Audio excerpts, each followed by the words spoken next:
اس کے تعلق سے جو آیتیں لا کر اس رات کی ثابت کرنے فٹ کی جاتی ہے وہ آیتوں میں سب سے مشہور اور معروف آیتیں سورہ دخان، سورہ نمبر 44 کی آیت نمبر 1، 2، 3 اور 4 یہ تلاوت کر کے سنائی جاتی ہے، اور اخبارات، میگزین اور شماروں میں یہ آیت بالکل ہائی لائٹ آتی ہے، تو ہر آدمی کے دل میں فضیلت بڑھ جاتی ہے اس رات کی کہ بس جو رات کے تعلق سے آیت ہے قرآن کی تو پھر کیا ٹھیک۔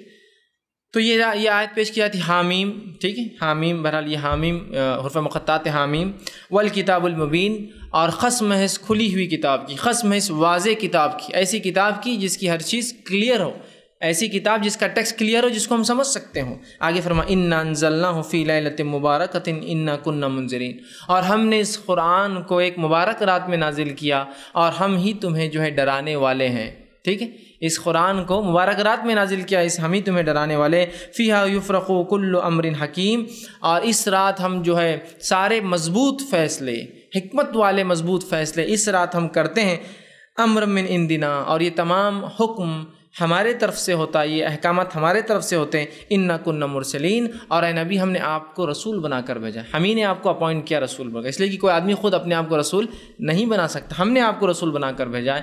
یہ 4 آیتیں لا کر پیش کی جاتی ہے اور بتایا جاتا ہے دیکھو انا انزلناہ فی لیلۃ مبارکۃ انا کنا منذرین، اور ہم نے اس قرآن کو ایک مبارک رات میں نازل کیا اور ہم ہی جو ہے ڈرانے والے ہیں۔ اب جب یہ بات سمجھ میں آتی ہے اور پھر اس رات کو ایک نیا نام دیا گیا، ایک نام تو پرانا ہے، مشہور ہے، وہ ہے لیلۃ البرات یا لیلۃ جو ہے شب برات، لیکن اب جو ہے قرآن سے چونکہ ثابت کیا جا رہا ہے تو اس کا نام تبدیل کر کے رکھا گیا لیلۃ مبارکہ، مبارک رات، ہے نا۔ اور یہ آیت پیش کرنے کے بعد تو ہر مسلمان سر اپنا خم کر لیتا ہے، جھکا لیتا ہے کہ بس قرآن کی آیت ہے تو پھر تو بھائی معاملہ درست ہی ہوگا۔ اب آئیے تھوڑی اس کی حقیقت بھی دیکھ لیتے ہیں۔ قرآن کی تفسیر کے جو لوگ اصول جانتے ہیں تو قرآن کی تفسیر کا پہلا اصول ہوتا ہے قرآن کی تفسیر قرآن سے، تفسیر القرآن بالقرآن، یہ پہلا اصول ہوتا ہے۔ قرآن کی تفسیر کے کم بیش 6 سے 7 اصول ہوتے ہیں، جن میں پہلا اصول ہے قرآن کی تفسیر قرآن سے، اور یہ اصول سب کے نزدیک ایسے ہی ہے، اس میں کوئی اختلاف نہیں اس اصول میں پہلے۔ دوسرا اصول ہے قرآن کی تفسیر احادیث سے، ٹھیک۔ تو آئیے اس اصول کے مطابق چلیے پہلا اصول اس پر لاگو کرتے ہیں، قرآن کی تفسیر قرآن سے، ٹھیک۔ کیا فرمایا؟ قسم ہے اس واضح کتاب کی، اور ہم نے اس کتاب کو ایک مبارک رات میں نازل کیا اور ہم ہی تمہیں جو ہے ڈرانے والے ہیں۔ آئیے اب اس کو تھوڑا سا جانچنے کی کوشش کرتے ہیں کہ اس کا کیا معنی ہے، اس کا جو اللہ رب العزت فرمایا ہم نے اسے ایک مبارک رات میں نازل کیا اور ہم ڈرانے والے ہیں۔ قرآن سے اس کی تفسیر لینے کی کوشش کرتے ہیں تو پتہ یہ چلا یہاں اللہ رب العزت نے قرآن کی قسم کھا کر یہ کہا کہ ہم نے اس قرآن کو مبارک رات میں نازل کیا۔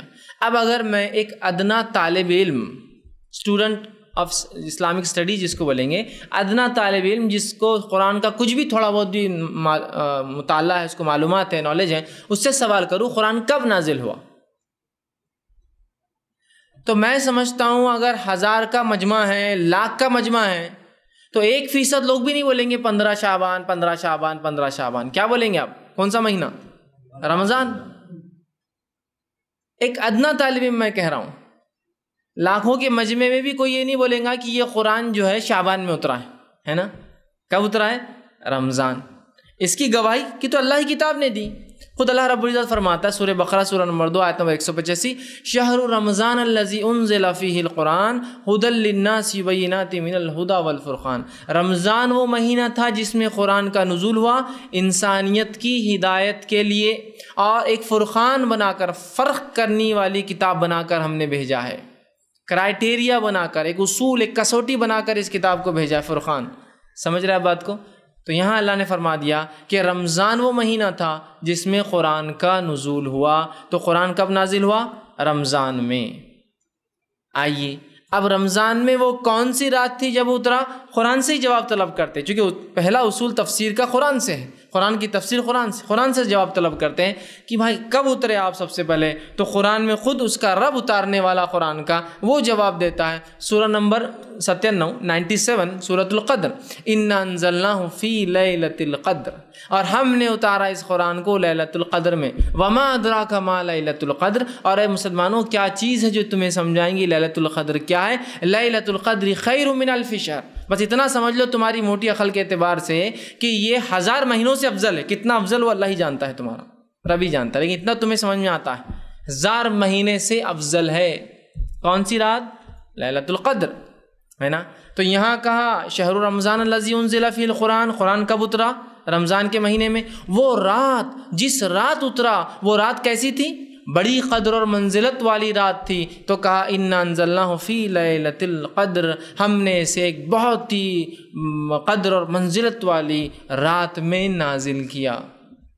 اور تمہیں کیا بتائے، کیا چیز تمہیں سمجھائیں گے لیلۃ القدر کیا ہے؟ بس اتنا سمجھ لو کہ 1000 مہینوں سے لیلۃ القدر افضل ہے۔ تو یہ ہوا۔ تیسری آیت سورہ دخان کی کیا کری؟ انا انزلناہ فی لیلۃ مبارکہ، ہم نے اسے مبارک رات میں نازل کیا۔ اب تینوں آیتوں کو جوڑ لیتے ہیں ایک ساتھ تفسیر سمجھنے کے لیے ترتیب میں۔ پہلا، قرآن کب نازل ہوا؟ کون سے مہینے میں؟ رمضان۔ جس رات نازل ہوا اس رات کا نام کیا ہے؟ قدر۔ اور چونکہ اس میں قرآن اترا تو یہ رات کیسی ہے؟ مبارک۔ انا انزلناہ فی لیلۃ مبارکہ، یہ سورہ لیلۃ القدر کے تعلق سے ہی تفسیر یاد رکھی۔ اور آگے کیا فرمایا؟ مبارک انا کنا منذرین فیہا یفرق کل امر حکیم، اور اسی رات ہم سارے حکمت کے اور بڑے مضبوط والے فیصلے کرتے ہیں۔ مطلب مفسرین لکھتے ہیں اس رات اللہ رب العزت نے جو تقدیریں ہماری لکھ دی ہے، اس تقدیر کو فرشتوں کو سونپ دیا جاتا ہے ایئرلی، کہ اب کیا ایکسیکیوٹ کرنا ہے، یہ بندوں کے ساتھ کیا کیا کرنا ہے۔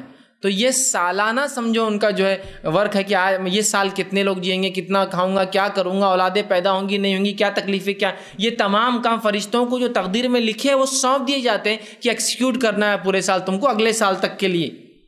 ٹھیک، تو اس رات یہ ہوتا ہے نا۔ اور اسی بات کو اللہ رب العزت نے سورہ قدر میں دہرایا اور کہا وما ادراک ما لیلۃ القدر لیلۃ القدر خیر من الف شہر تنزل الملائکۃ والروح، اور اترتے ہیں اس رات ملائکہ، ٹھیک، فرشتے اور روح۔ جبرائیل امین کا ایک نام ہے روح الامین، اترتے ہیں اس رات جبرائیل اور فرشتے۔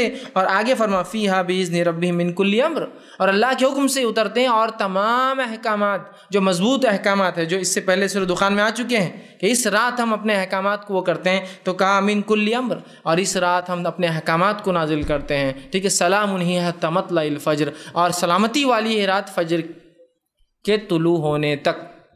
تو یہ جو آیتیں جو لیلۃ المبارکہ ثابت کرنے کی کوشش کی جا رہی ہے، یہ در حقیقت لیلۃ المبارکہ کون سی رات ہے؟ سمجھ گئے آپ لوگ؟ یہ لیلۃ القدر ہے، یہ مبارک رات ہے، اور آتی کب ہے؟ رمضان میں۔ آپ کوئی کہے نہیں لیلۃ المبارکہ ایک رات، لیلۃ القدر ایک رات، تو دیکھیے اب سمجھیے، تھوڑا سا اپنی عقلوں کو جھنجھوڑیے۔ انا انزلناہ فی لیلۃ مبارکہ، ہم کہہ رہے ہیں یہ 15 شعبان ہے۔ انا انزلناہ فی لیلۃ القدر، ہم کہہ رہے ہیں یہ قدر ہے جو کہ 21 رمضان، 23 رمضان، 25 رمضان، 27 رمضان اور 29 رمضان میں سے ایک۔ ٹھیک، تو اس کا مطلب یہ ہوا قرآن 2 بار نازل ہوا، قرآن 2 بار نازل ہوا۔ ایک بار نازل ہوا 15 شعبان کو، اور شاید رسول اللہ پھر بھول گئے جب نازل ہوا، پھر اس کے بعد پھر دوسری بار اتارنا پڑا۔ یہ آپ سمجھ رہے ہیں یہ کنفیوژن جو ہے؟ اگر آپ مانیں کہ یہ مبارک رات الگ ہے، قدر الگ ہے، تو مجھے بتائیے قرآن کب نازل ہوا؟ آپ کہیں گے رمضان کی، تو قرآن ہی گواہی دے رہا ہے، تو پھر آپ کی بات سنی جائیں گی یا اللہ کی کتاب کی بات سنی جائیں گی؟ بتائیے۔ تو بس جب امت نے سوال کیا کیا یہ رات قرآن سے ثابت ہے، تو آیت لا کر فٹ، میں نے کہا نا، ایک ہے چیز کا ثابت ہونا، قدر بالکل ثابت ہے، اور ایک ایسی چیز ہے جس کو ثابت کرنے کے لیے دلائل کو جمع کیا جا رہا ہے۔ مطلب یہ کہ اگر میں یہ کہہ لوں کہ یہ چیز مجھے اپنے نفس پہ حلال کرنا ہی ہے، اب شروع کرو تحقیق کی کیا ہے، تو میں حلال والی چیزیں لیتے جاؤں گا، حرام والا معاملہ چھوڑتے جاؤں گا۔ شریعت نے کیا کہا وہ اصل ہے، یاد رکھیے۔ تو یہاں ہم دیکھ رہے ہیں یہ آیتیں سراسر جو ہے لیلۃ القدر کے تعلق سے ہے۔ ان آیتوں کا رتی برابر بھی تعلق 15 شعبان سے نہیں ہے، یاد رکھیے۔ اور اس کے علاوہ کوئی آیتیں اور لوگ فٹ کرنا چاہے وہ 15 شعبان سے، ان کا کوئی لینا اور دینا نہیں ہے۔ یہ بات ہمیشہ اپنے ذہن میں آپ رکھ لیجیے، اب یاد رکھیے کہ کوئی بہکا نہ سکے قرآن میں یہ رات ہے، یہ برات قرآن میں، قرآن